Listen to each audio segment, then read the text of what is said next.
Muy buenas noches, querido doctor. El día de hoy le voy a hablar sobre la deglución. La deglución es un proceso complejo por el cual las sustancias, como vienen a ser los alimentos y la saliva, se van a trasladar desde la boca hacia el estómago, sin obstruir nuestras vías respiratorias. Este acto va a iniciar, el acto de tragar se va a iniciar de una manera voluntaria. En tanto, el reflejo de la deglución involuntaria se va a activar mediante una estimulación de la base de la lengua.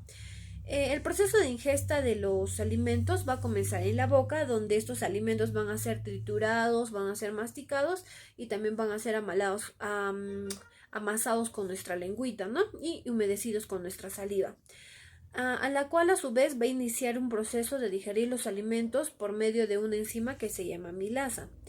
De modo que la comida se va a transformar en una masa que va a tener una consistencia pastosa que se va a llamar el bolo alimenticio. Una vez que adquiere la consistencia adecuada, la lengua lo que va a hacer es que va a empujar el bolo alimenticio hacia atrás hasta que ingrese a nuestro faringe. Desde allí el bolo alimenticio va a continuar su camino hasta que llegue a nuestro esófago. Y bueno, la acción de deglutir implica la intervención de varios músculos que actúan de forma integrada. Les voy a hablar un poco sobre la fase voluntaria de la deglución más a profundidad. La fase voluntaria se va a producir una vez que los alimentos se encuentran preparados para la deglución. Entonces, la lengua lo que va a hacer es comprimir el bolo alimenticio contra el paladar y lo va a empujar voluntariamente a la faringe, ¿no? Es por eso que esta fase se llama así, la fase voluntaria. Es decir, esta fase inicia la acción voluntaria de tragar todo el alimento que ha sido masticado y triturado por nuestros dientes y va a propulsarlo hacia la faringe. Y el resto de las fases son involuntarias, ¿no? También les voy a hablar sobre las fases involuntarias. Las fases involuntarias corresponden al conjunto de movimientos peristálticos que van a impulsar el bolo alimenticio para que éste pase primero por la garganta y luego pase al esófago. Y va a continuar los siguientes procesos digestivos, ¿no? La digestión bucal corresponde a una degradación básica o simple por parte de las enzimas que se van a encontrar en la saliva y actúan sobre los alimentos, siendo la principal amilasa salival que inicia la digestión química del almidón. En un proceso de degradación muy simple y rápido, ¿no? En la fase previa se forma el bolo alimenticio con la ayuda de nuestra lengua. Esto es un proceso voluntario tras el cual en el tercio anterior de la lengua se va a elevar hasta el tercio anterior del paladar, lo que va a producir que el bolo alimenticio esté ubicado entre ambas superficies y se va a dirigir hacia la faringe. Les voy a hablar sobre la primera fase que viene a ser de la deglución, ¿no? La primera fase es la fase oral. Se trata de la primera fase de la deglución. Esto es una fase consciente y voluntaria por completo, ¿no? Porque comprende la masticación de alimentos y la formación del bolo alimenticio, por lo que se va a necesitar la propulsión de la lengua. Requiere la participación de la corteza cerebral y también de los nervios craneales, el 5, el 7 y el 12, el trigémino, el facial y el hipogloso respectivamente, ¿no? Y del aparato masticatorio, la articulación temporomandibular. Además de las estructuras musculares orales y linguales, esta fase puede ser alterada por la insuficiencia del estado de la alerta del individuo. Se llama apraxias orilinguales. Esta es una alteración del esquema mental del movimiento. La fase oral se va a dividir en dos.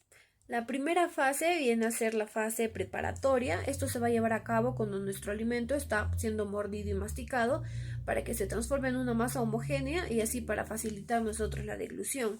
Esta fase va a finalizar en la estabilización mandibular en la oclusión dentaria. La segunda fase es la oral poropulsiva, ¿no? Esto se va a caracterizar por una combinación de movimientos linguales de tipo ondulatorios y peristálticos que van a permitir el pasaje del bolo alimenticio desde su posición preparatoria en el dorso de la lengua hacia la entrada de la faringe. Y la segunda fase viene a ser la fase faringea. Ya mencionamos la fase oral, ahora la fase faringea. Esta fase con el paso del bolo alimenticio desde la base de la lengua hacia la pared faríngea posterior. El velo del paladar se eleva para cubrir las fosas nasales de la cavidad bucal y se cierra, ¿no? Las cuerdas bucales también se van a contraer y van a causar un cierre de la glotis. Los músculos faringeos se van a contraer de inmediato y van a mover todo el bolo alimenticio. Como resultado de la fuerza que está ocasionando por el movimiento del bolo alimenticio, la epiglotis cubre la laringe para que el alimento no pase por el tracto respiratorio, ¿no? Luego el esfínter esofágico superior se va a relajar y permite que el bolo entre el esófago. Bueno, y por último está la fase esofágica. En esta fase comienza con la relajación del esfínter esofágico superior. Esto es una duración aproximadamente menor de un segundo, como consecuencia de la llegada de la onda de contracción faríngea. Bueno, esta onda se va a producir como consecuencia de la inhibición no colinérgica ni adrenérgica, que va a determinar la relajación muscular. Bueno, seguida de una onda de contracción del músculo circular, esta onda de contracción peristáltimos primario tiene una velocidad de progresión a la región anterior del esfínter esofágico superior de 9 a 25 centímetros. Al inicio del esófago va a bajar de 3 a 4 centímetros y va a aumentar de 5 y después va a caer hasta 2 centímetros. Esto es el responsable de la respuesta peristáltica en el sistema nervioso entérico. Bueno, el tiempo invertido en el tránsito depende de la naturaleza de los alimentos, ¿no? Los líquidos tardan en atravesar el esófago unos 3 segundos. La onda peristáltica tarda en recorrer el esófago unos 8 segundos aproximadamente, mientras que los sólidos intervienen unos 8 segundos y también influye la gravedad junto a esta onda peristáltica primaria. Bueno, estos suelen aparecer ondas peristálticas secundarias en aquellos puntos del esófago donde se produce la distensión. Las características de estas ondas son muy similares a la primaria y a su origen entérico. Bueno, doctor, eso sería las fases de la deglución, en lo que consiste la deglución, y eso sería todo. Muy buenas noches, doctor.